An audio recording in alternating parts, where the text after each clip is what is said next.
ఒక అడవి దగ్గరలో ఒక మహిళ ఉండేది. ఆవిడ పేరు ధర్మావతి. ఆమె ఉంటున్న ఊరికి ఒక ఋషి వచ్చాడు. చాలామంది ఋషి వద్దకు వెళ్లి సలహాలు పొందుతున్నారు. ఈ సంగతి ధర్మావతి కూడా విన్నది. ధర్మావతి కొన్ని కష్టాలు ఉన్నాయి. ఆ ఋషి దగ్గరకు వెళ్లి సలహా తీసుకోవాలి. ఆయన దగ్గర కొన్ని శక్తులు కూడా ఉన్నాయి. పొరుగువారు చెప్పగా విన్నది. కొంతకాలంగా ఆమె భర్తలో ఏదో మార్పు వచ్చింది. ధర్మావతి భర్త యుద్ధంలో పనిచేసి వచ్చాడు. 3 సంవత్సరాలు భార్యకు దూరంగా ఉన్నాడు. ఆ తరువాత తిరిగి వచ్చాడు ఆమె భర్త. అప్పటి నుండి అతనిలో ఏదో తేడా వచ్చింది. ఆమెతో సరిగా మాట్లాడటం లేదు. భార్య మీద ఇదివరకు ప్రేమ చూపడం లేదు. ఇది ధర్మావతిని ఎంతో బాధించింది. తన భర్త ప్రేమ పొందడానికి ఏదైనా చిట్కా కావాలి. అందుకోసం ఆమె ఋషి వద్దకు వచ్చింది. వినయ విధేయతలతో చేతులు జోడించింది. నమస్కారం స్వామీజీ. నా పేరు ధర్మావతి. నా భర్త నాతో ప్రేమగా ఉండటం లేదు. నా భర్త నాతో మునుపటిలాగా ప్రేమగా ఉండాలి. అందుకు ఏదైనా ఉపాయం చెప్పండి అని వేడుంది. ఋషి ఆలోచించాడు. నీ భర్త ఇది వరకులా నీతో ప్రేమగా ఉండాలి. నేను ఒక మందు తయారు చేసి ఇస్తాను. ఆ మందు అతని చేత తినిపించు. కొద్ది రోజులలో అతను నీకు దగ్గర అవుతాడు. నిన్ను గౌరవంగా చూసుకుంటాడు. నీ మీద ప్రేమను చూపుతాడు. నిన్ను వదిలి ఉండలేదు అన్నాడు. ధర్మావతి సంతోషించింది. ధన్యవాదాలు స్వామి అంది. అయితే ఒక ఇబ్బంది ఉంది. ఆ మందుకు అన్నీ ఉన్నాయి. ఒక దినుసు తక్కువ అయింది. మరి ఆ దినుసు నీవు తీసుకురాగలవా? అన్నారు స్వామీజీ. అలాగే స్వామి. నా భర్త కోసం ప్రాణాలకు తెగిస్తాను. ఆ దినుసును తెస్తాను అంది. అప్పుడు ఆ ఋషి ఇలా అన్నాడు. అది పెద్ద పులి మీసం. అది నువ్వు తీసుకురాగలిగితే చక్కని మందు తయారవుతుంది. నీ భర్తలో మంచి మార్పు వస్తుంది. అలాగే స్వామి. మీరు చెప్పిన విధంగానే చేస్తాను. నా ప్రాణాలకు తెగించి అయినా పెద్ద పులి మీసం తెస్తాను. పులి ధర్మావతిని చూస్తూనే గాండ్రించింది. భయంతో గజగజ వణికిపోయింది ధర్మావతి. అయినా గుండెదిటవు చేసుకొని నిలబడింది. అలా కాసేపు నిలబడి తన ఇంటికి తిరిగి వెళ్ళింది. మరుసటి రోజు తిరిగి అడవికి వెళ్ళింది. అక్కడ ఇంకోచోట నిలబడింది. పులి మళ్ళీ గట్టిగా గాండ్రించింది. ధర్మావతి అలాగే నిలబడింది. ఇలా కొన్ని రోజులు జరిగాయి. రోజులు గడిచే కొద్దీ ధర్మావతిని చూసి పులి అరవడం మానుకుంది. ఆ తర్వాత కొన్ని పిండి వంటలు వండి పులికి పెట్టింది. ధర్మావతి వండిన వంటకాలు రుచి చూసింది పులి. ఆవురు మంటూ తిన్నది. నాలుకతో మూతి తుడుచుకుని అడవిలోకి వెళ్ళిపోయింది. ఇంకొన్ని నాళ్లకు పులి బాగా అలవాటు అయింది. ఇప్పుడు ధర్మావతి ముట్టుకున్నా పులి ఏమీ అనడం లేదు. చివరికి ఒక రోజు ఆ పులిని నిమురుతూ ఉంది ధర్మావతి. అదను చూసి పులి మీసం పీకింది. పులి మూలిగిందేగాని ఏమీ అనలేదు. ధర్మావతి పరుగుపరుగున వచ్చింది. పులి మీసం తీసుకుని ముని వద్దకు వచ్చింది. స్వామి, ఎంతో శ్రమపడి పులి మీసం సంపాదించాను, తీసుకోండి అన్నది ధర్మావతి. ఋషి ఆమె ఇచ్చిన పులి మీసాన్ని అందుకుని మంటలో పడవేశాడు. ధర్మావతి ఆశ్చర్యపోయింది. అయ్యో స్వామి, ఇలా చేశారేంటి అని తెగ గాధపడింది. అప్పుడు ఋషి ఇలా అన్నాడు. అమ్మా ధర్మావతి, నీకు ఏ మందుతోనూ పనిలేదు. నువ్వు నాకు ఒక సంగతి చెప్పు. పులిని నువ్వు ఎలా లొంగదీసుకున్నావు? ప్రేమ, ఆప్యాయతలతో. అవునా? ఎంతో కరమైన జంతువునే లొంగదీసుకున్నావు. అంతటరు ఈ ఓర్పుగల నీవు నీ భర్తను లొంగదీసుకోలేవా? ఇదే ప్రేమ, అనురాగం. నీ భర్తపై చూపించు. సహనంతో అతనిని నీ వైపుకు మళ్లించుకో. నీ ప్రేమను పంచి అతని ప్రేమను పొందు అని చెప్పాడు ఋషి. ధర్మావతికి కళ్ళు తెరచుకున్నాయి. ధైర్యంగా ఇంటికి వెళ్ళింది. భర్తలో మార్పు తెచ్చింది. అతని నుండి వెనకటి ప్రేమను పొందింది. చాలా మందికి సంతకాలు చేయడం వచ్చింది. పేపరు చదువుతున్నారు. మంచి విషయాలు తెలుసుకోగలుగుతున్నారు. పంతులుగారిపైన అందరికీ గౌరవం, ప్రేమ. రాగానే పాదాలంటేవారు. ఆయన ఆశీర్వదించేవారు. రాత్రి బడికి పంతులుగారు వచ్చారు. చేతిలో వేమన శతకం ఉంది. వారంతా ఆ కథలు వినాలని అడిగారు. ఆయన అంగీకరించారు. అందరూ పుస్తకాలు చదువుతారు. వేమన జీవితం చదివాడు. ఎదుటివారిని చదివాడు. అనుభవం గడించాడు. యోగిగా మారాడు. చెప్పడం ప్రారంభించారు పంతులుగారు. నా చిన్నతనంలోని ఒక సంఘటన చెపుతాను. మా గ్రామంలో ఒక దుకాణం ఉండేది. ఆ దుకాణంలో సరుకులు అన్నీ దొరికేవి. యజమాని పేరు పేరయ్య. పేరయ్యకు పేరాస. మంచి మాటకారి. అందరితో కలుపుగోలుతనంగా ఉండేవాడు. అప్పులు ఇచ్చేవాడు. బేరం అధికంగా ఉండేది. అందరూ ఆ దుకాణంలోనే కొనేవారు. అయితే అతను పరమలోభి. కడుపు నిండా తినేవాడు కాడు. పిల్లికి బిచ్చం పెట్టేవాడు కాడు. భార్య పేరు లీలా. మంచి మనిషి. అయినా మొగుడికి భయపడేది. సొంతంగా ఏమీ చేసేది కాదు. ఆమెను కడుపు నిండా తిననిచ్చేవాడు కాదు. కొడుకు పేరు బాలరాజు. 11 సంవత్సరాల వయస్సు. అక్షరం రాదు. ఎప్పుడూ ఏదో ఒకటి తినాలి. చొక్కా ధరించడు. నిక్కరుతో ఉండేవాడు. ఇది తండ్రికి నచ్చదు. బాదుతూ ఉండేవాడు. బాలరాజు ఏడిచి గోల చేసేవాడు. అందరూ మంచి కూరలు అమ్మేవారు. పేరయ్య పుచ్చు చచ్చు అమ్మేవాడు. ఎక్కువ ధర తీసుకునేవాడు.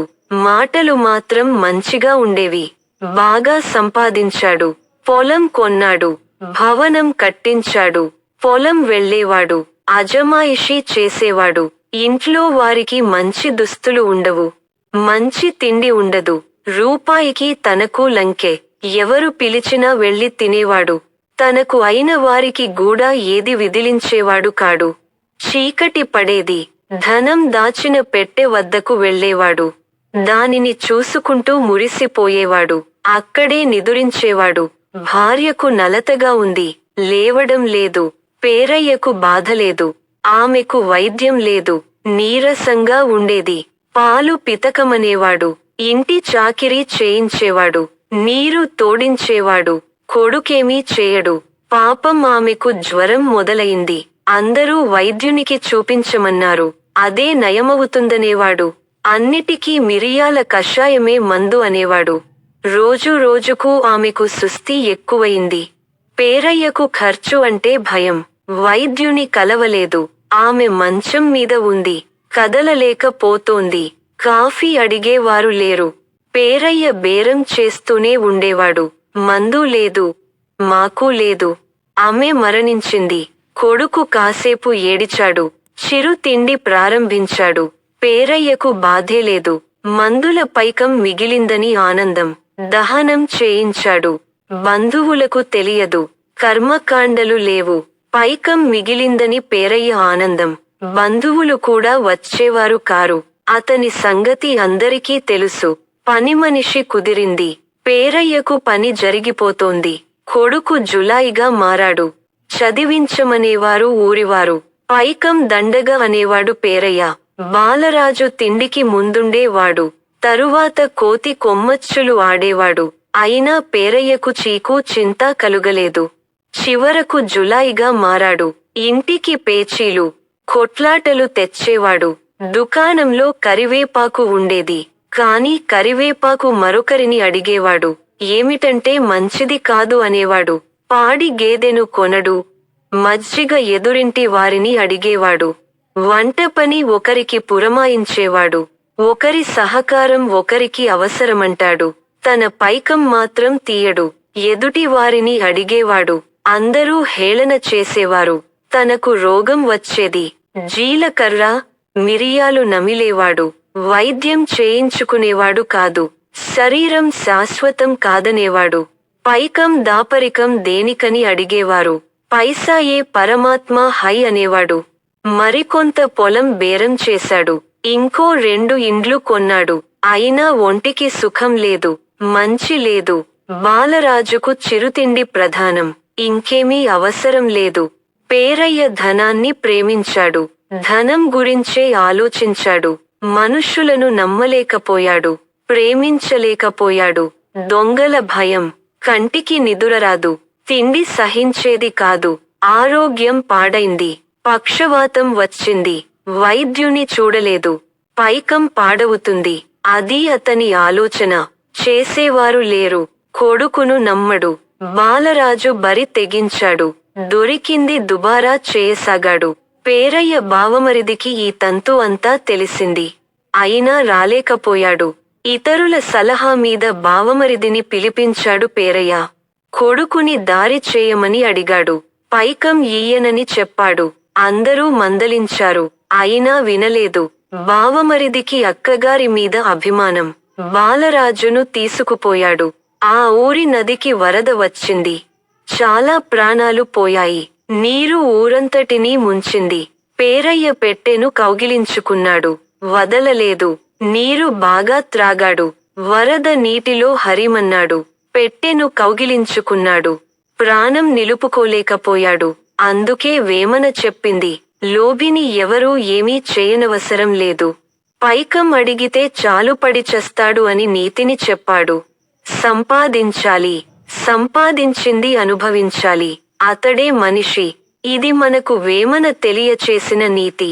మరిచిపోకండి అంటూ పంతులుగారు పాఠం ముగించారు. అనగా అవంతిపురం సమీపములో గల గ్రామములో ఒక ముసలి అవ్వ, మనుమడు ఉన్నారు. అవ్వ అమాయకురాలు. ఇరుగు పొరుగు అవ్వకి మాయమాటలు చెప్పి ఉప్పు, పప్పు తీసుకువెళ్ళేవారు. అవ్వను సుఖపెడదామంటే అవ్వ చేసే పనికి మనుమడికి కోపం వచ్చేది. పైపెచ్చు గుట్టుగా సంసారము చేయాలని తెలియదు అనేది. ఒక రోజున అవ్వ ఇల్లు ఊడుస్తూ ఉంటే చిన్న తాళము చెవి దొరికింది. అది తన మనుమడి పెట్టెదని తీసి పెట్టె తాళము తీసి పెట్టెలోపల డబ్బు చూసి అందరిని పిలిచి చెప్పింది.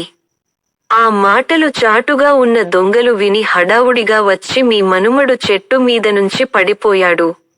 దెబ్బలు తగిలాయి. డబ్బు తీసుకొని రమ్మన్నాడని చెపితే తీసుకొని వాళ్ల మాటలు నిజమేనని నమ్మి ఆ డబ్బులు ఇచ్చింది అవ్వ. ఆధనము తీసుకొని వాళ్ళు పారిపోయారు.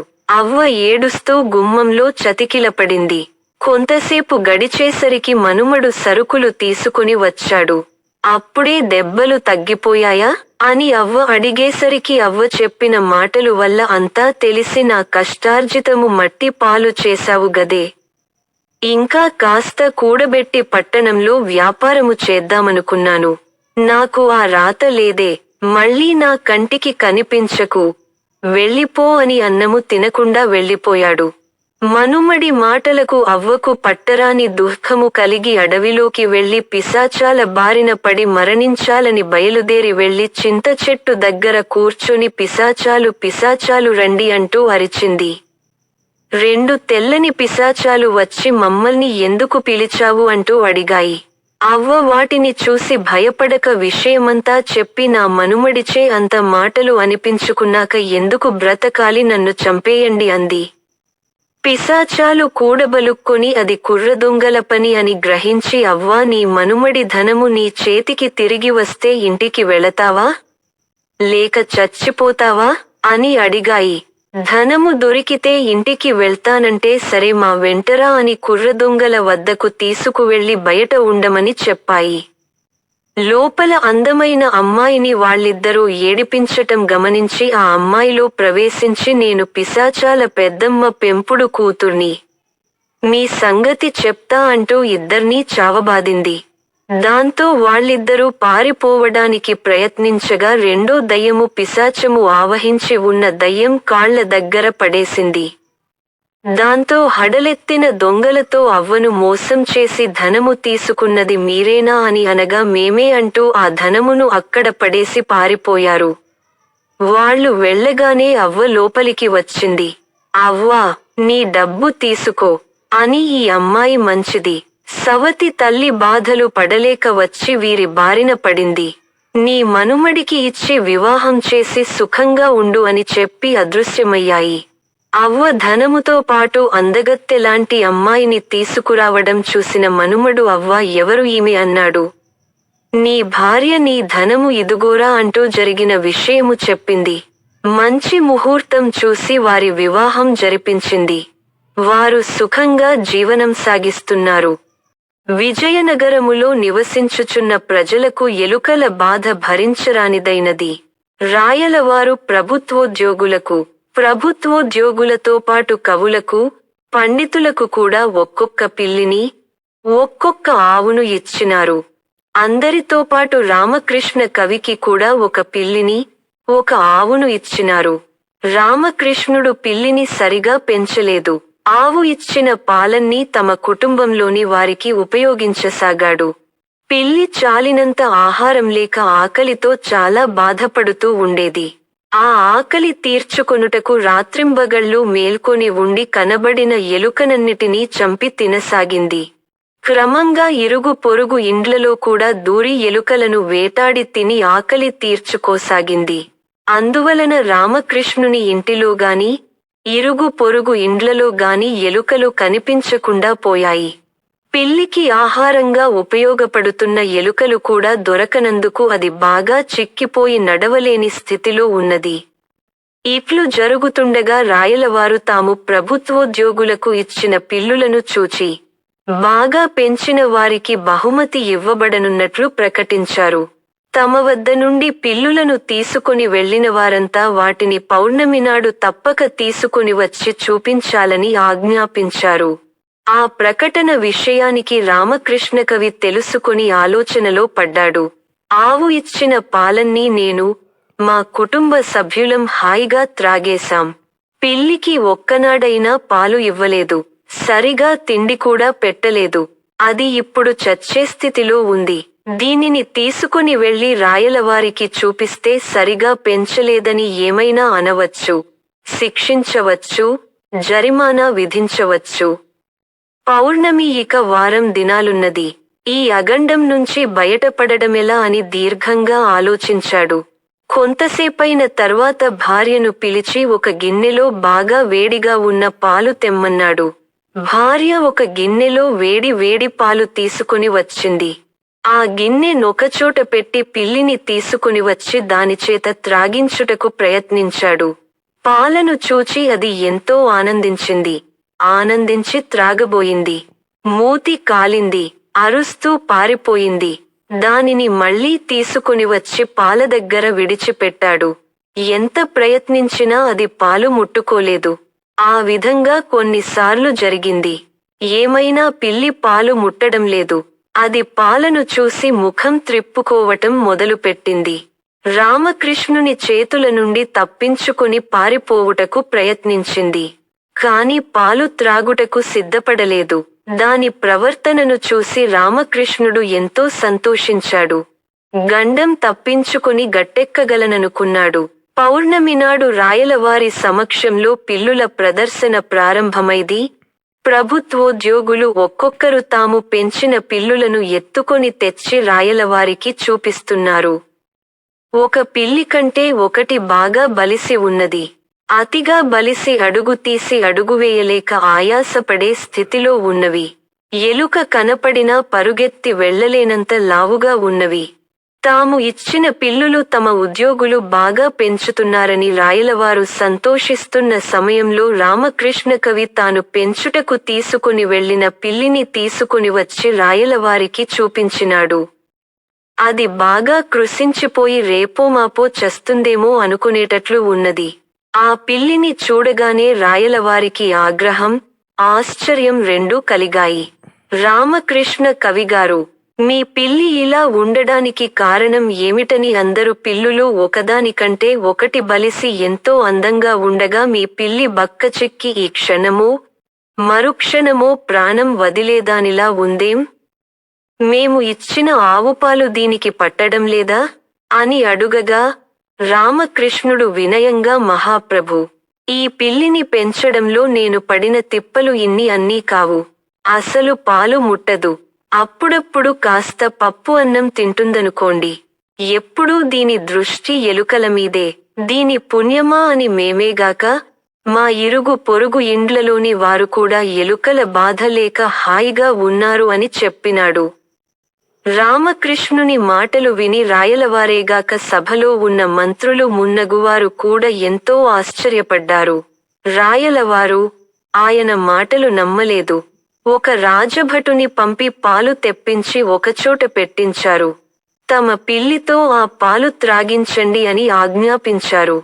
రామకృష్ణుడు పట్టుకొని ఉన్న పిల్లిని తీసుకుని వెళ్లి పాల ముందు నిలబెట్టాడు. అది ఆ పాలను చూడగానే ముఖం ప్రక్కకు త్రిప్పుకోసాగింది. రామకృష్ణుడు ఎంత ముందుకు నెట్టినా అది పాల వద్దకు పోక వెనుకకు తిరిగి వస్తున్నది. అది చూచి అంతా ఆశ్చర్యపడసాగారు. రామకృష్ణ కవి చెప్పిన మాటలు నిజమే అనుకోసాగారు. ఎవరు ఏమనుకున్నా రాయలవారు మాత్రం రామకృష్ణుని మాటలు నమ్మలేదు. లోకంలో పాలు త్రాగని పిల్లి ఉంటుందా? రామకృష్ణుడేదో కొంటె పని చేసి ఉంటాడు. అందువల్లనే ఈ పిల్లి పాలు త్రాగుటకు భయపడుతున్నది అని ఆ పిల్లిని దగ్గరకు తెప్పించుకుని దాని నోరు పరీక్షించి చూచినారు. పిల్లి మూతి కాలిన మచ్చలు కనబడినవి. నాలుక చివర వాతపడినట్లున్నది.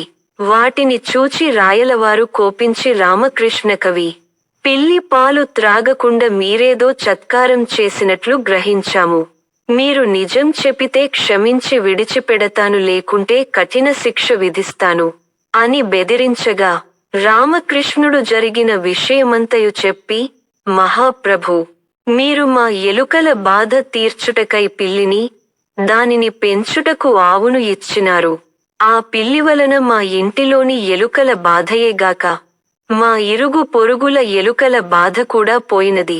మీరు ఎవరినైనను పంపి మా ఇంటిలో పరిసరములో ఎక్కడైతే ఎలుకలు కనబడతాయో తెలుసుకుని రమ్మనండి. నేను నా పిల్లిని ఎలుకల బాధ తొలగించే స్థితిలో ఉంచాలనే ఆ విధంగా తయారు చేశాను.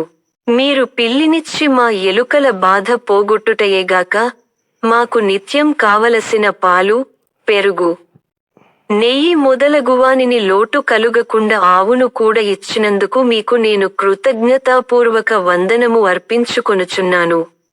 నా పిల్లివలె ఇచ్చటికి తేబడిన ఏ పిల్లి అయినా ఎలుకలను పట్టగలదేమో పరీక్ష పెట్టి చూడుము.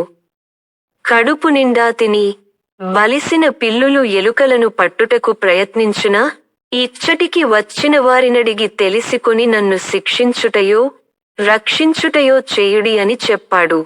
రామకృష్ణుని మాటలు విని రాయలవారు అచ్చటికి బలిసిన పిల్లులను తెచ్చి వారిని విచారించగా వారి ఇండ్లలో ఎలుకల బాధ పూర్తిగా పోలేదని చెప్పిరి.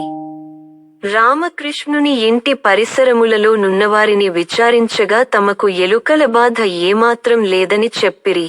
ఆ సమాచారం తెలుసుకొని రాయలవారు రామకృష్ణుడు చేసిన పని సరియైనదేనని మెచ్చుకొని 100 వరహాలు బహుమతిగా ఇచ్చి సత్కరించారు. పావురాలంటే వెంకయ్యకు ఎంతో ఇష్టం. రకరకాల పావురాలను తెచ్చి పెంచుతూ ఉంటాడు.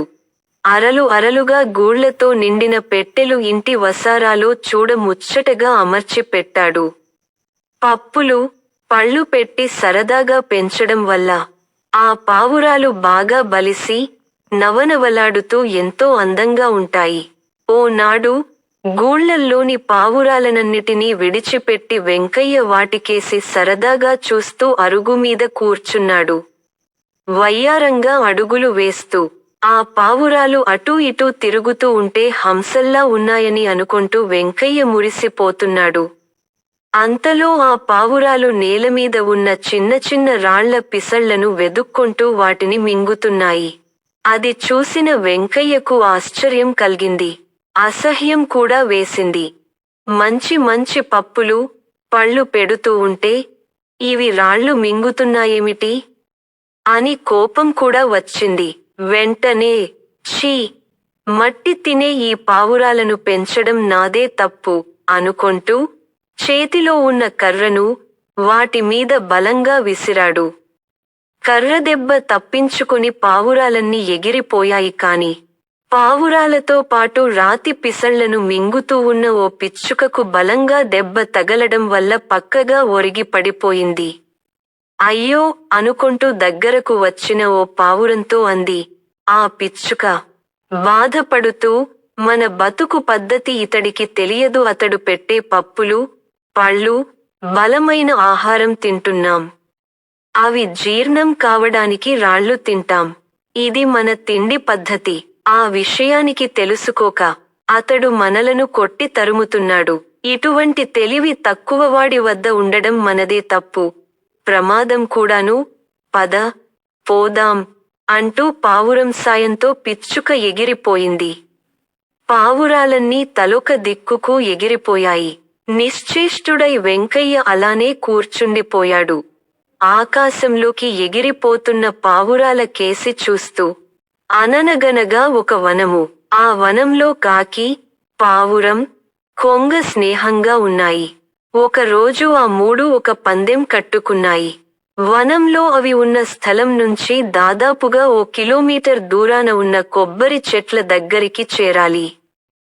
ఎవరు ముందుగా చేరితే వారు పందెంలో నెగ్గినట్లు. ఆ నెగ్గిన వాళ్ళు ఏం చెప్పినా మిగతా వాళ్ళిద్దరూ అలా నడుచుకోవాలనే పందెం అది. కాకి, పావురం, కొంగ నిర్ణీత స్థలం నుంచి ఆకాశ మార్గాన ఎగురుతూ వచ్చాయి.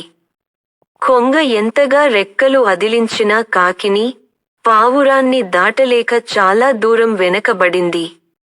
పావురం మిత్రమా, మనం అతి వేగంగా చాలా దూరం ఎగిరి వచ్చాం.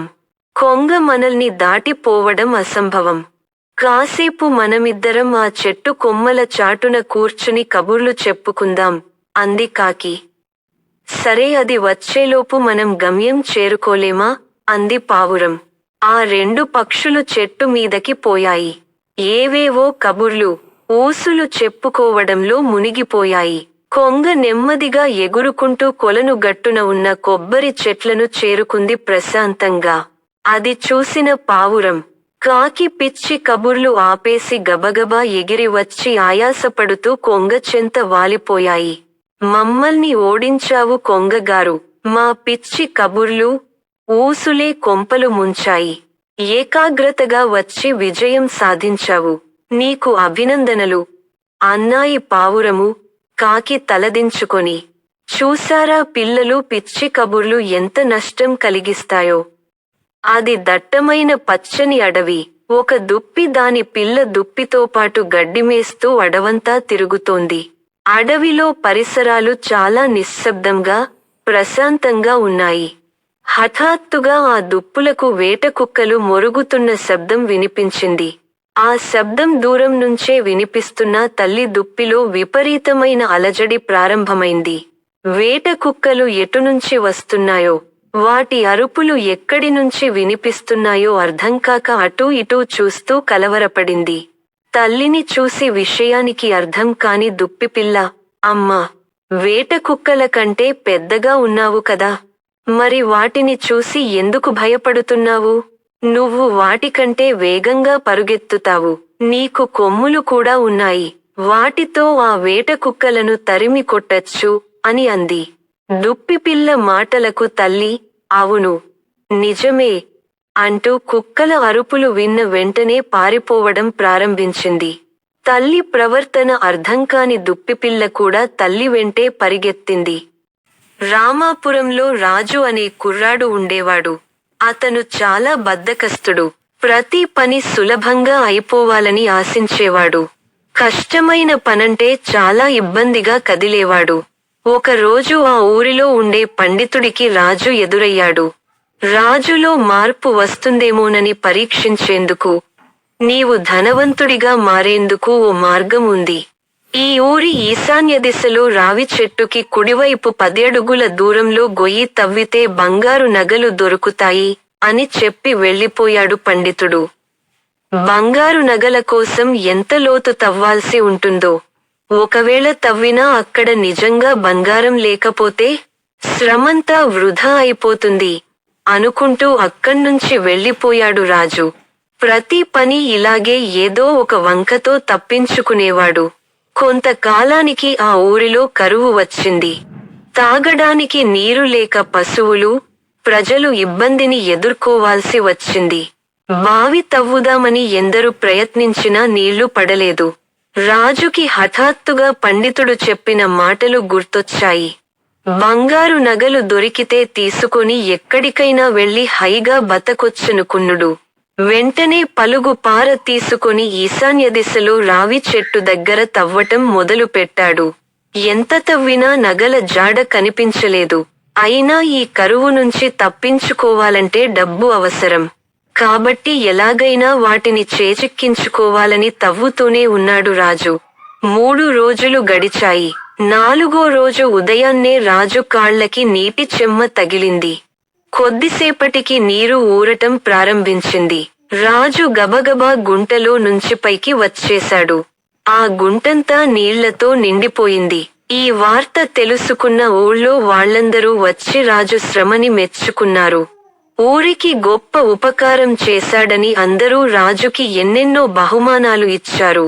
శ్రమపడితే అందరి ప్రశంసలతో పాటు విలువైన బహుమతులు వస్తాయని గ్రహించిన రాజు, ఆనాటి నుండి కష్టపడి పనిచేయడం ప్రారంభించాడు. పూర్వం ఒకప్పుడు సత్యధర్మి అనే రాజు పాలిస్తుండేవాడు. పేరుకు తగినట్టుగా ఆ రాజు మిక్కిలి ఔదార్యవంతుడు, న్యాయశీలుడు, మంచి ధైర్యశాలి. ఎప్పుడూ తన రాజ్యంలో ప్రజల అవసరాలను తీర్చి వారి సుఖసౌఖ్యాలను పాటుపడుతుండేవాడు. ప్రజలకు ఎటువంటి అపాయం రాకుండా రక్షిస్తుండేవాడు. వారి వారి తాహతులకు తగినట్లుగా సహాయం చేస్తూ ప్రజలకు ఉత్సాహం కలిగించేవాడు. రాజ్యం శాంతి భద్రతలతో, సకల సౌభాగ్యాలతో తులతూగుతుండేది. ప్రజలు ఎప్పుడూ రాజు మంచితనాన్ని పొగుడుతుండేవారు. ఒకరోజు సాయంకాలం ఆ రాజు ఉద్యానవనంలో విహరిస్తూ దగ్గరగా ఉన్న అడవిలోకి ప్రవేశించాడు. ఆ అడవి రకరకాల చెట్లతో దట్టమై అతి సుందరంగా ఉంది. ప్రకృతి సౌందర్యానికి రాజు ముగ్ధుడై ఆనందిస్తున్నాడు. కొంతసేపటికి ఆ రాజుకి ఆకలి వేసింది. దగ్గరగా ఉన్న ఒక ఆశ్రమం చేరాడు. అక్కడ ఒక సాధువు నివసిస్తున్నాడు. ఆ సాధువును సమీపించిన రాజు, ఓ సాధువుంగవా, ఇక్కడ ఇన్ని వృక్షాలు ఫలాలతో కృంగిపోతున్నాయి. ఏ చెట్టు పళ్ళు మధురంగా, రసవంతంగా ఉంటాయి? ఏ చెట్టు పళ్ళు చేదుగా విషమయమై ఉంటాయి? ఏ పళ్ళు తినాలి, ఏవి తినకూడదు అని అడిగాడు. సాధువు, ఓ స్నేహితుడా, ఇక్కడ నీకిష్టమైన పళ్ళు నీవు తినవచ్చు. సత్యధర్మి ధర్మరాజు వంటివాడు. అతడి మంచితనం వల్ల ఈ రాజ్యంలో చేదుపళ్ళు అనేవి లేనేలేవు. రాజు చిరంజీవి అగుగాక ఆ వేప చిగుళ్ళు మధురాతి మధురమైన ద్రాక్ష పళ్ళులా ఉంటాయి. పుల్లటి చింతపండు పండిన మామిడి పండులాగా తీయగా ఉంటుంది. ధర్మాన్ని రక్షించే వారిని ధర్మం రక్షిస్తుంది అన్నాడు. వెంటనే సత్యధర్మి కొన్ని వేప చిగుళ్ళు కోసి తిన్నాడు. ఆశ్చర్యం అని మధురరసం ఉట్టిపడే ద్రాక్ష పళ్ళులా ఉన్నాయి. చింతపండు తిని చూశాడు. అతి తీయని మామిడి పండులా ఉంది. రాజు ఎంతో సంతోషపడ్డాడు. ఆనందంతో ఊరివైపు బయలుదేరి వచ్చాడు. మనస్సులో అహంకార బీజం మొలకెత్తింది. నేనెంతో గొప్ప రాజును. ప్రపంచంలో నాతో సమానమైన రాజు ఎవ్వరు? ఆహా, నా కీర్తి 4 దిక్కులా వ్యాపించింది అనుకున్నాడు. రాజు అహంకార గర్వంతో రాజ్యపాలనను అశ్రద్ధ చేయడం ప్రారంభించాడు. ప్రజల కష్ట సుఖాలను గుర్తించడం లేదు. సదా త్రాగుతూ, తింటూ, నిద్రపోతూ కాలం గడపడం ప్రారంభించాడు. ప్రజలకు ఆశ్చర్యం కలిగింది. ఎక్కడ చూసినా రాజ్యంలో అల్లరులు, దోపిడీలు, దొంగతనాలు, కొట్లాటలు. పంటలు పండడం లేదు. అనావృష్టి ప్రబలిపోయింది. అయినా రాజు ప్రవర్తనలో మార్పు రాలేదు. తుచ్చ సుఖాలతో ఆనందపడిపోతున్నాడు. ఒకరోజు తిరిగి రాజు విహారానికి బయలుదేరాడు. పూర్వం వెళ్లిన వనంలోకే వెళ్లాడు. పూర్వం చూసిన ఆశ్రమానికే వచ్చాడు. అప్పుడు చూసిన ఆశ్రమానికే వచ్చాడు. అప్పుడు చూచిన సాధువునే చూచాడు. తన గొప్పతనాన్ని వినడానికి కుతూహలపడుతున్నాడు. సాధువు వీపుపై తట్టి, ఓ మానవా, వనంలో పరిస్థితులు ఎలా ఉన్నాయి? నన్ను ఏ పళ్ళు తినమంటావు? వేపాకు తినమంటావా? చింతపండు తినమంటావా అని అడిగాడు. సాధు పుంగవుడు నిర్లక్ష్యంగా, రాజ్యమంతా చెడిపోయింది. రాజు ప్రజల మంచి చెడ్డలను గ్రహించడం లేదు. రాజ్యంలో కరువు ఏర్పడింది. వానలు లేవు. తిండి గింజలు లేవు. పాపం పెరిగిపోయింది. ఏ పండు చూచిన పుచ్చు, పురుగు. మధురమైన మామిడి పండు మట్టిముద్దలా ఉంటుంది. ప్రజలు ఈ రాజ్యాన్ని వదులుకుని ఎక్కడికైనా పోదామని తహతహలాడిపోతున్నారు అన్నాడు. రాజు విమర్శకు ఉలిక్కిపడ్డాడు. నిట్టూర్పు విడిచాడు. అణకువతో నమ్రతతో సాధువు కాళ్లపైబడి, ఆ పాపాత్ముణ్ణి నేనే. ఈ విపరీత పరిస్థితికి నేనే కారణం. అహంకారం ఆవరించుకుపోయింది. నన్ను రక్షించి ఆశీర్వదించు ప్రభూ అని వేడుకున్నాడు. సాధువు రాజును ఆశీర్వదించాడు. సత్యధర్మి నడవడి మారిపోయింది. రాజ్యాన్ని తిరిగి ధర్మయుక్తంగా పాలించడానికి ప్రారంభించాడు. సకాలంలో వర్షాలు పడ్డాయి. పంటలు పుష్కలంగా పండాయి. చెట్లు మధురమైన పళ్లను ఫలింపచేశాయి. రాజ్యం సౌభాగ్యంతో వర్ధిల్లుతుంది. ఏ మూల చూసినా ప్రజలు రాజు గొప్పతనాన్ని గురించి చెప్పుకోవడం ప్రారంభించారు. ఒక ముసలి పిల్లి తనకిష్టమైన ఆహారం, ఎలుక పిల్లలను పట్టుకోలేక చతికిలపడిపోయింది. పారిపోతున్న ఎలుకలను పట్టుకునేంతలోనే అవి చేజారిపోతున్నాయి. వయస్సు మీద పడుతుండడంతో ఇక ఎలుకలను పట్టడం తన వల్ల కాదని నిర్ణయించుకుంది. ఎలుకలను చంపి తినేందుకు తన ఒళ్ళు కరగకుండా, ఆయాసం రాకుండా ఉండే ఒక మంచి ఉపాయాన్ని ఆలోచించింది. ఎలుకలు బొయ్యారం దగ్గర్లోని గోడ వద్ద ఒక తలదిండు కవర్ను మెడవరకు కప్పుకుని తలకిందులుగా నిలబడింది. ఎలుకలు తను చనిపోయిందనుకుని తన దగ్గరకు వస్తాయని, గుట్టు చప్పుడు కాకుండా వటిని గుటుక్కుమనిపించవచ్చని ఆలోచించింది ముసలి పిల్లి. చిట్టెలుకలన్నీ తమ బొయ్యారపు ద్వారం దగ్గర నిలబడి పిల్లిని చూస్తున్నాయి. అది గమనించిన ఒక తెలివైన ముసలి ఎలుక పిల్లి పన్నాగాన్ని అర్థం చేసుకుంది.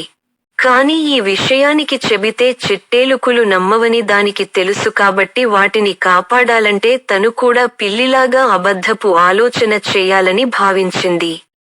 అంతే, అనుకున్నదే తడవుగా చిట్టెలుకల వద్దకు వచ్చి ఆహా ఎంత మంచి బ్యాగు! నేనెప్పుడూ పిల్లి తలతో ఉన్న ఇలాంటి బ్యాగ్ను చూడలేదే.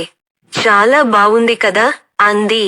అది బ్యాగేనని తలపోసిన చిట్టెలుకలు వాటి దారిన అవి వెళ్ళిపోయాయి. ముసలి పిల్లి ఆశలు అడియాశలయ్యాయి. శివపురం గ్రామానికి నగేశుడనే ఆయన గ్రామాధికారిగా ఉండేవాడు. గ్రామస్తులందరినీ తన అధికారంతో చాలా ఇక్కట్ల పాలు చేసేవాడు. నగేశుడి అక్రమాల గురించి రాజుకు తెలియపరచాలని గ్రామస్తులు కొందరు అనుకున్నారు. కానీ అతడు ఏటా రాణిగారికి అపురూపమైన కానుకలు పంపుతూ ఉండేవాడు. ఈ కారణం వల్ల గ్రామస్తులు తమ గ్రామాధికారి ఆస్థానంలో పలుకుబడి ఉండవచ్చని భయపడ్డారు. అలాంటి సమయంలో ఆ గ్రామంలో ఒక సామాన్యుడి కుటుంబానికి ఇంట భద్రుడనే బంధువు వచ్చాడు. ఆయన గ్రామ పరిస్థితిని చూసి, పట్నంలో మహాదేవుడనే పండితుడున్నాడు. ఆయన ఉత్తముడు, మంచి వాక్శుద్ధి కలవాడు. ఆయన గ్రామానికి ఆహ్వానించండి, తప్పక మేలు జరుగుతుంది అని సలహా ఇచ్చాడు. గ్రామస్తులందరూ ఒక్కటై చిత్రాంగుడనే వాడిని పంపి మహాదేవుణ్ణి తమ గ్రామానికి రప్పించుకున్నారు. ఆయన చిత్రాంగుని ఇంట బస చేశాడు. మహాదేవుడు ఏకాకి. ఆయన ప్రతిరోజు సాయంత్రం గ్రామస్తులకు పురాణాలు చదివి వినిపించి నీతి బోధలు చేసేవాడు. ముఖ్యంగా ఆయన చెట్టు నుంచి మనం కోసిన ఫలాన్ని ఒక పక్క కుళ్ళు ఉందనుకోండి, ఆ కుళ్ళు తింటే మనకు ఆరోగ్యం చెడిపోతూ ఉంది.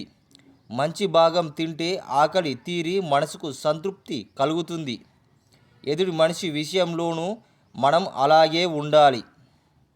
అతడిలో మంచి మాత్రమే గ్రహించి మనం మసలాలి. చెడు గురించి పట్టించుకోవద్దు అని చెప్తూ ఉండేవాడు. ఈ మాటలకు గ్రామస్తులపై బాగానే పనిచేశాయి. ఈ మాటలు వారిలో సామరస్యం పెరిగింది. ఒకరికొకరు చేదోడు వాదోడుగా ఉంటూ పరస్పరం ప్రయోజనం పొందసాగారు. అయితే నగేశుడు చేసే దుష్ట కార్యక్రమాల గురించి ఎవరు ప్రస్తావించేవారు కాదు. ఆ విధంగా మహాదేవుడు రాక నగేశుడికి కూడా మేలు చేసింది. ఒకనాడు మహాదేవుడు ఉంటున్న చిత్రాంగుని ఇంటి ఆవు నగేశుడి పొలం మేసింది.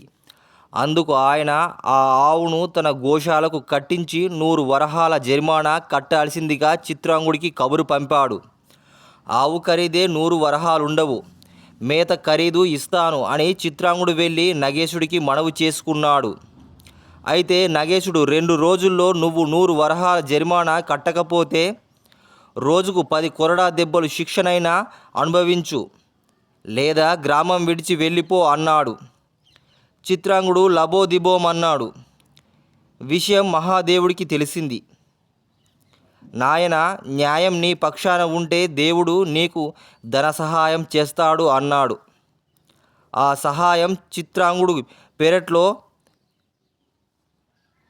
ఆ సాయంత్రం చిత్రాంగుని పెరట్లో మొక్కలకు పాదుకలు తవ్వుతుంటే కంగుమని చప్పుడు అయింది. ఏమిటా అని చూస్తే అక్కడ ఒక చిన్న రాగి బిందె ఒకటి దొరికింది. బిందె నిండా వరహాలున్నాయి. అందులో నుంచి 100 వరహాలు తీసి గ్రామాధికారి నగేశుడికి జరిమానా కింద కట్టేశాడు. తన ఆవును ఇంటికి తోలుకొని వచ్చాడు చిత్రాంగుడు. చిత్రాంగుడికి అంత తొందరగా డబ్బెలా దొరికింది అని ఆరా తీసిన నగేశుడికి అసలు విషయం తెలిసింది. ఆయన వెంటనే నిధులేవి దొరికినా అవి రాజుగారివి, రాజధానికి రాజప్రతినిధి అయిన గ్రామాధికారికి అప్పజెప్పాలి. అందులో డబ్బు వాడుకొని ఉంటే వడ్డీతో గ్రామాధికారికి బాకీ కింద చెల్లించాలి అంటూ చిత్రాంగుడు కబురు పంపాడు. ఇది విని మహాదేవుడు చిత్రాంగుడితో, కంగారు పడకు నాయన, నీకు దొరికిన రాగి బిందెలో మండ్ర గబ్బలున్నాయని, ధనం లేదని గ్రామాధికారికి విన్నవించుకో. భగవద్ అనుగ్రహం ఉంటే ఆయన వచ్చి చూసిన మండ్ర గబ్బలే కనిపిస్తాయి అన్నాడు. చిత్రాంగుడు అలాగే చేశాడు. తర్వాత అంతా మహాదేవుడు చెప్పినట్టే జరిగింది. కొద్ది రోజులు గడిచాక చిత్రాంగుడు పొరుగింటి వాడైన వీరయ్యకొక కష్టం వచ్చింది. వీరయ్య చెల్లెలు చెప్పుకోదగ్గ అందగత్తె కాదు. ఆమె నగేశుడు తన కొడుక్కి ఇచ్చి పెళ్లి చేయమన్నాడు. నగేశుడి కొడుకు కురూపి మాత్రమే కాదు, తండ్రి కన్నా దుష్టుడు. ఏం చెయ్యాలో పాలుపోక వీరయ్య మహాదేవుని వద్దకు వచ్చాడు. ఆయన అతడితో, దిగులు పడకు నాయన, నీ చెల్లెలికి మంచి సంబంధమే కుదురుతుంది అని దీవించాడు. ఆ మరునాడే వీరయ్య ఇంటికి రాజధాని నుంచి కొందరు పెద్ద మనుషులు వచ్చారు. రాజు కొలువులో పనిచేస్తున్న చంద్రుడనే వాడికి వీరయ్య చెల్లెల్ని అడిగారు. చంద్రుడు రాజుకు విశ్వాసపాత్రుడు. అందువల్ల నగేశుడు ఈ విషయంలో కలగజేసుకునేందుకు భయపడ్డాడు. వీరయ్య చెల్లెలికి పెళ్లి సమస్య తీరిపోయింది.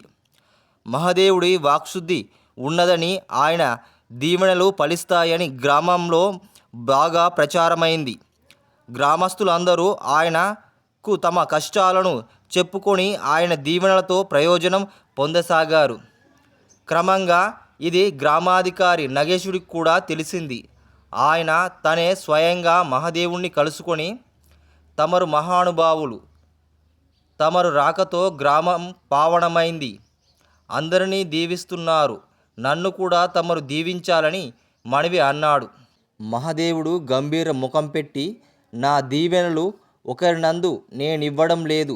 భగవంతుడు చెప్పడాన్ని నేను ఆయన చెప్పే విధంగా దీవిస్తూ ఉన్నాను. నీ విషయంలో భగవంతుడు నాకేం చెప్పడం లేదు. నేను అసహాయుణ్ణి అన్నాడు. మీకు నన్ను దీవించడం ఇష్టం లేదు. భగవంతుని చేత నేను చెప్పించలేను. కానీ భగవంతుడు లాంటి రాజు చేత మీకు నన్ను దీవించమని నేను రాజుగారితో చెప్పి మీకు చెప్పమని చెప్తాను. అప్పుడెలా తప్పించుకుంటారు చూస్తాను అంటూ నగేశుడు అక్కడి నుంచి వెళ్ళిపోయాడు. ఇది తెలిసి శివపురం గ్రామస్తులందా మహాదేవునికి వద్దకు వచ్చి, అయ్యా, నగేశుడిప్పుడు రాజును రప్పించగలడు. తమరు ఆయనను దీవించకూడదు. దీవిస్తే మరింత బలవంతుడై ఇంకా ప్రజలను వేధిస్తాడు. తమకు వాక్శుద్ధి ఉంది, తమరు ఆయనను శపించాలి అని కోరారు. మహాదేవుడు నవ్వి, మారణాయుధాలను శాంతి స్థాపనకే తప్ప హింసకు వాడకూడదు. నేను నా వాక్శుద్ధిని దీవెనలకే తప్ప శాపాలకు ప్రయోజనము కానివ్వను. మీరు భయపడకండి. అనర్హుడికి దీవెనలే శాపాలవుతాయి అన్నాడు. శివపురం గ్రామంలో ఉన్న మహాదేవుని గురించి రాజుకు, ఆస్థాన ఉద్యోగులకు అప్పుడప్పుడు కొంత సమాచారం అందుతూ ఉండేది. ఆయన తనెలా దీవిస్తాడో తెలుసుకోవాలని కుతూహలం కలిగిన రాజు తమ శివపురం వస్తున్నట్లుగా గ్రామాధికారి నగేషుడికి వర్తమానం పంపాడు. ఆ తర్వాత వారం రోజుల్లో శివపురంలో రాజుగారి రాక సందర్భంగా పెద్ద సభ జరిగింది. సభకు గ్రామస్తులందరూ వచ్చారు. అక్కడికి నగేషుడు కూడా వచ్చాడు. మహాదేవుని సగౌరవంగా సత్కరించి, మహానుభావ, తమ దీవెనలు తిరుగుండదని గ్రామస్తులంతా అంటున్నారు. కాబట్టి నాకు, ప్రభువులకు, వారికి కూడా ఈ సభాముఖంగా తమ దీవెనలు కోరుకుంటున్నాం అన్నాడు నగేషుడు. మహాదేవుడు రాజుకు వినయంగా నమస్కరించి, ప్రభు, ఉన్నత పదవుల్లో ఉన్నవారికి వారు చేసే సత్కర్మల దీవెనలు, ఇతరుల మేలు చేయగల దీవెనలు అందించాలి గాని దీవెనలు కోరడం అంత సబబు కాదు అన్నాడు. రాజు ముఖం ఎర్రబడి, మరి దీవెనలు కోరుకున్నాము, సబబు గురించి అనకుండా దీవించేది ఉందా లేదా చెప్పండి అన్నాడు రాజు. మహాదేవుడు వెంటనే, నా దీవెనలపై తమరికి ఉన్న అపారమైన నమ్మకానికి కృతజ్ఞతలు. కానీ ఒక్కొక్కసారి నా దీవెనలు కొందరికి శాపాలుగా మారుతాయి. నగేషుడు అందుకు సిద్ధంగా ఉంటే నేనతన్ని దీవించగలను అని అతనికి ఏమన్నా అభ్యంతరం ఉంటే చెప్పమన్నాడు. నేను సిద్ధమే అన్నాడు నగేషుడు ఏమాత్రం తటపటాయించకుండా. అయితే వినండి, నగేషుడు గ్రామస్తులందరికీ చేసిన దానికి 2 రెట్ల ఫలితం పొందాలని దీవిస్తున్నాను అన్నాడు మహాదేవుడు. ఇది వింటూనే నగేషుడి ముఖం పాలిపోయింది. మహాదేవుడి దీవెనలకు తిరుగులేదని తెలియడం వల్ల ఆయన వెంటనే, ప్రభువు, నన్ను మన్నించండి, నాకు మహాదేవుడి దీవెనలు వద్దు, ఆ దీవెనలను ఉపసంహరించుకోమండి అని చెప్పాడు. ఈ మాటలతో నగేషుడి గురించి రహస్యము రాజుకు తెలిసిపోయింది. ఆయన అప్పటికే నగేషుడు గ్రామాధికారి పదవిలో నుంచి తొలగించి వేశాడు రాజు. అలాంటి దుష్టుణ్ణి గ్రామాధికారిగా చేసిన ఒక్కడు కూడా తమ దీవెనలు శాపమే కాగలదు. ఉన్నత పదవుల్లో ఉన్నవారికి వారు చేసిన సత్కర్మలే దీవెనలన్నమాట అక్షరాల నిజం. కాబట్టి నేనిక తమ దీవెనలు కోరను. ఈ రోజు నుంచి తమరే ఈ శివపురానికి గ్రామాధికారిగా ఉంటూ గ్రామస్తులందరినీ తమ పాలనలో దీవిస్తూ ఉండగలరు అని చెప్పాడు రాజు. పేర్రాజు అనే పిల్లవాడికి 2 ఏళ్ల వయసు ఉన్నప్పుడు తండ్రి పోయాడు. తల్లి సీతమ్మ అతన్ని కంటికి రెప్పలా చూసుకుంటూ పెంచసాగింది. 5 ఏళ్ల వయసు రాగానే ఆమె అతడికి ఆ ఊళ్ళో మహా పండితుడిగా పేరు ఉన్న విష్ణుశర్మ వద్దకు చదువుకు పంపింది. 10 ఏళ్ల వయసు వచ్చేదాకా పిల్లవాడు ఆయన వద్దనే విద్య అభ్యాసం చేశాడు. ఇక చదువంటే విసుగు పుట్టి తల్లితో, అమ్మ, నువ్వు కష్టపడుతుంటే నేను చూడలేకుండా ఉన్నాను.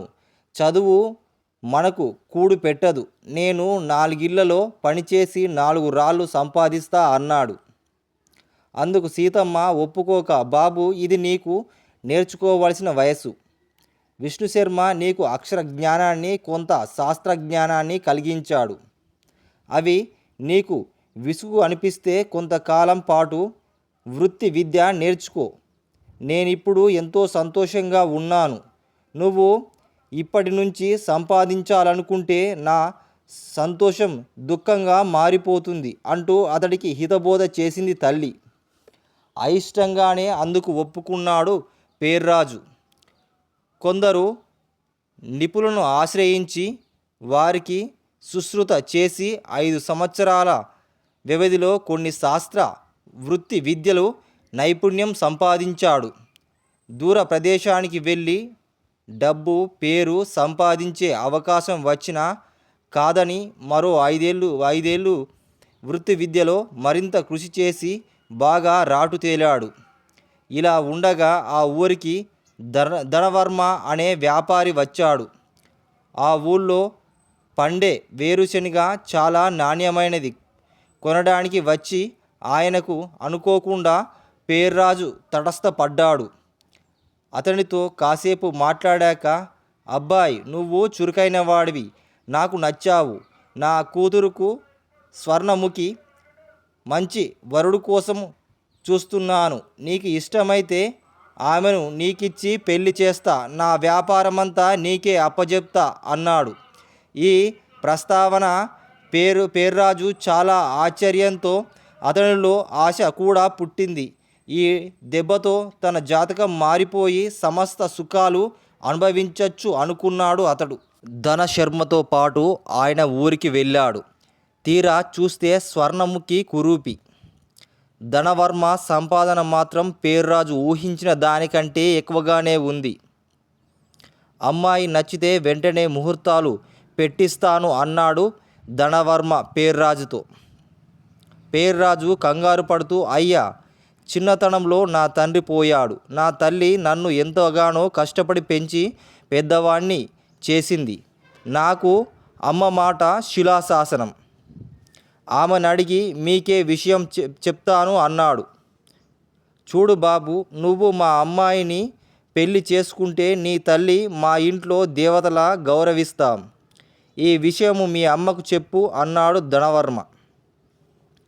పేర్రాజు తన ఊరికి వెళ్ళి తల్లికి విషయమంతా చెప్పి, అమ్మ, ఆ అమ్మాయి చూడడానికి పరమ వికారంగా ఉంది. అదిగాక ఆమెను పెళ్లి చేసుకుంటే నేను వ్యాపారం చెయ్యాలి. వ్యాపారం మోసంతో కూడుకున్నది, నాకు అసహ్యం. అయినప్పటికీ నేనా అమ్మాయిని పెళ్లి చేసుకుని వ్యాపారాన్ని చూసుకుంటాను. ఎందుకంటే ఆ ఇంట్లో అందరూ నిన్ను దేవతలా చూసుకుంటారు. నీవు ఎంతో సుఖపడవచ్చు. కాబట్టి నువ్వు పెళ్ళికి ఒప్పుకుంటే నేను ఎంతో సంతోషిస్తాను. నువ్వు కాదంటే జీవితాంతం బాధపడతాను అన్నాడు పేర్రాజు. సీతమ్మ వెంటనే, నువ్వేమనుకుంటావో నాకు అనవసరం. నా కోడలు అందంగా ఉండాలి, నాకో కోరిక. కాబట్టి నేను ఈ పెళ్ళికి ఒప్పుకోను అంది. అలా కొంతకాలం గడిచాక పేర్రాజుకు మరో పెళ్ళికి సంబంధాలు వచ్చాయి. పెళ్లి కూతురు రాధ చక్కని చుక్క. ఆమె అందానికి పేర్రాజు ముగ్ధుడయ్యాడు. అయినా ఆమెకు డబ్బు లేదనే తటపటాయించాడు. సీతమ్మ కొడుక్కు నచ్చజెప్పి ఆ పెళ్లి జరిపించింది. కొద్ది రోజులు పేర్రాజు హాయిగా గడిచిపోయింది. రాధకు డబ్బైతే లేకపోవచ్చు, కానీ డబ్బు మీద బాగా ఆశ ఉంది. ఆమె భర్తను రోజు పట్టుచీర తెమ్మని, నగలు కొనమని వేధించసాగింది. అది భరించలేక పేర్రాజు, అప్పుడు డబ్బున్న సంబంధం చేసుకున్నానంటే వద్దన్నావు. ఇప్పుడు నువ్వు తెచ్చిన పేదపిల్ల డబ్బాశతో నా ప్రాణాలు కొరుకు తింటుంది. ఏం చెయ్యాలో నువ్వే చెప్పు అంటూ తల్లి మీద విసుక్కున్నాడు. సీతమ్మ రాధతో మాట్లాడితే ఆమె, అత్తయ్య, మనిషికి తృప్తి మంచిదే, కానీ ఆ తృప్తి చేతగానితనం వల్ల రాకూడదు. మీ అబ్బాయి ఎన్నో విద్యలు తెలుసు. ఇక్కడ ఎంతకాలం ఉన్నా వాటి వల్ల ప్రయోజనం ఉండదు.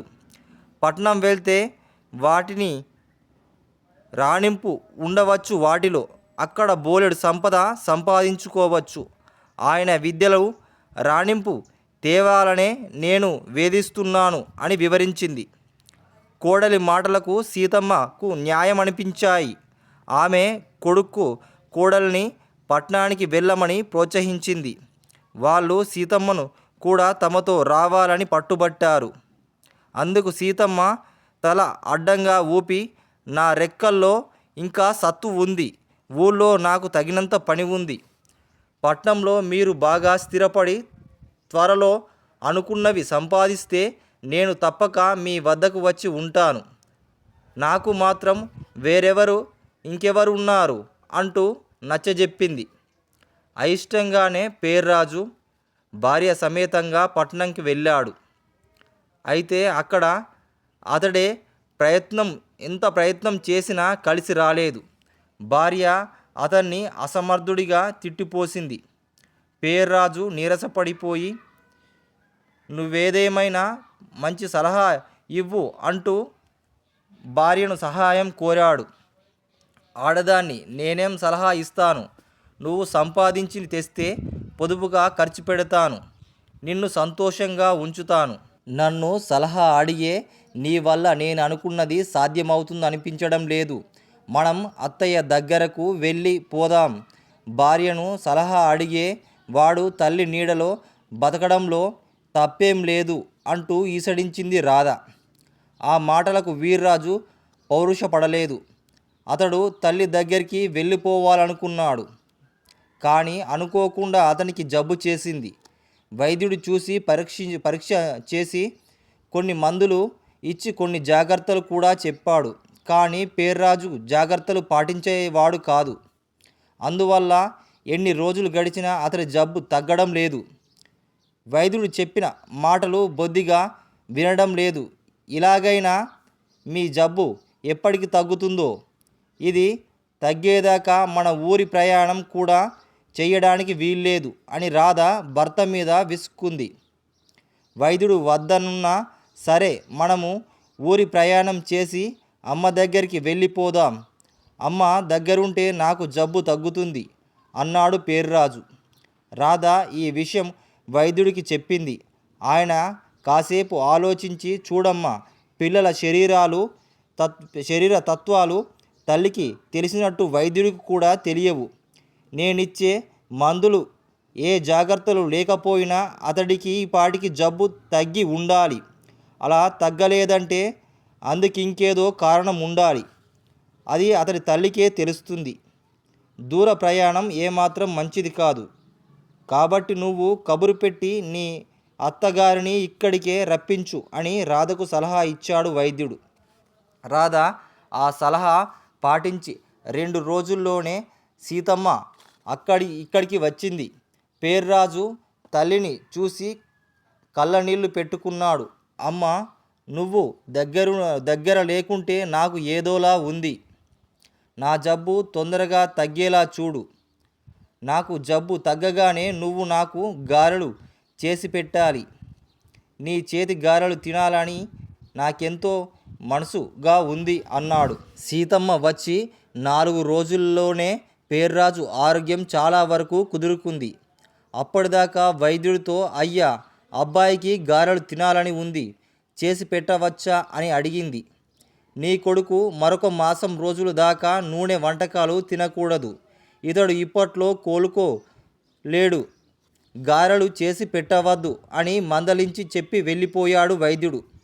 ఆ మాటలు పేర్రాజు కూడా విన్నాడు. అయితే సీతమ్మ వైద్యుడికి మాటలు పట్టించుకోకుండా కొడుకు గారెలు వండి పెట్టింది.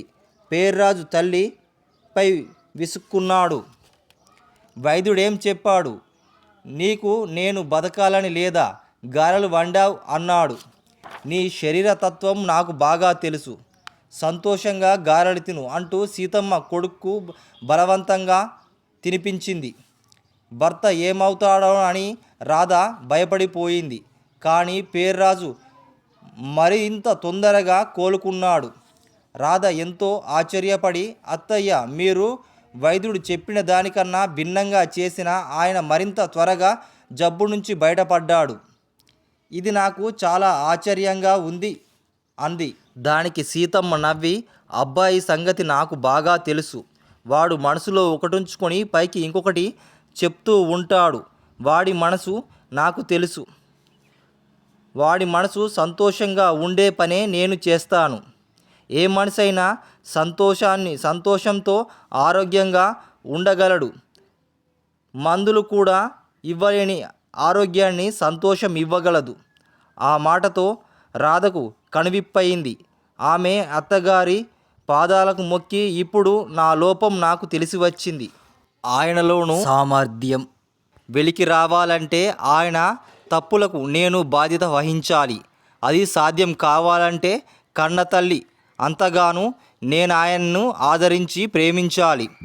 అందుకు పాఠాలు మీ దగ్గరే నేర్చుకుంటాను. మీరిక మా దగ్గరే ఉండి నన్ను తీర్చిదిద్దాలి అంది. సీతమ్మకు కూడా కొడుకు దగ్గరుండడం ఇష్టమే. కోడలు కూడా మనస్ఫూర్తిగా తనను అడుగుతున్నది గ్రహించాక ఆమె సంతోషంగా, రాధా, నేను కొన్నాళ్ళుగా ఇక్కడికి వచ్చి మీతో కలిసి ఉండాలనుకుంటున్నాను. కాపురం ఎలాంటి ఒడిదొడుకులు లేకుండా ఆనందంగా సాగిపోవాలంటే భార్యాభర్తల మధ్య ఆలోచనలో ప్రవర్తనలో అనుకూలం ఉండాలి. అందుకుగాను మరొకరికి నుంచి పాఠాలు నేర్చుకోవాల్సిన అవసరం లేదు. అనుభవం నుంచి గ్రహించగలిగే వివేకం అందుకు ఉపకరిస్తుంది. అలా కానప్పుడు స్వర్గసీమగా ఉండవలసిన గృహం నరకప్రాయం అవుతుంది అని హితబోధ చెప్పింది. ఆ తర్వాత అత్తాకోడళ్ళు అన్యోన్యతగా తన పట్ల శ్రద్ధ కారణంగా పేర్రాజు పట్నంలో గొప్పగా రాణించి తాను సంతోషంగా ఉంటూ వాళ్ళను సంతోషపెడుతూ కలకాలం సుఖంగా జీవించాడు.